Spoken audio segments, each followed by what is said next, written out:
فلما أسلما وتله للجبين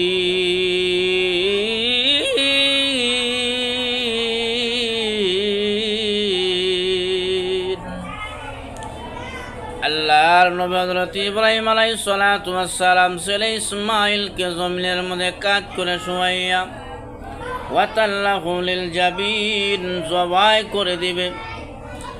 সন্তানের গলার মধ্যে ছুরি চালানো হয়েছে। আল্লাহু আকবার বলে যখন ছুরি চালায়া দেয়, মহান আল্লাহ রাব্বুল আলামিন বলেন, জিবরাইল গলা কাটা আমি মালিকের মূল উদ্দেশ্য নয়।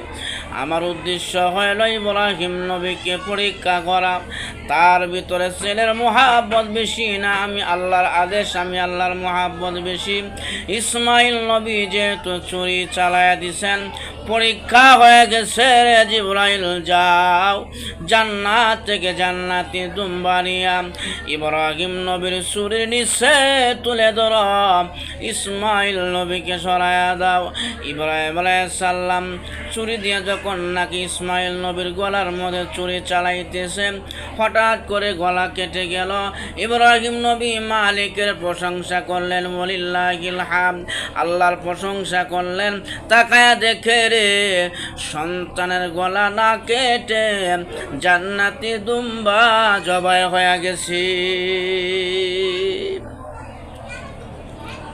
ওয়ানাদাইনা ইয়া ইব্রাহিম, আল্লাহ তাআলা ইব্রাহিম আলাইহিস সালাম ডাক দেন, ইব্রাহিম কদ সাদ্দাকতার রুইয়া, যে স্বপ্ন তোমাকে দেখানো হয়েছিল স্বপ্নে তুমি বাস্তবায়ন করেছ।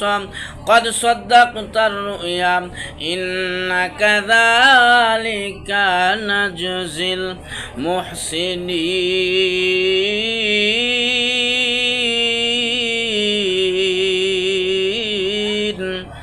আল্লাহ তাআলা মুহসিনকারীদেরকে এইভাবেই প্রতিদান দিয়া থাকে।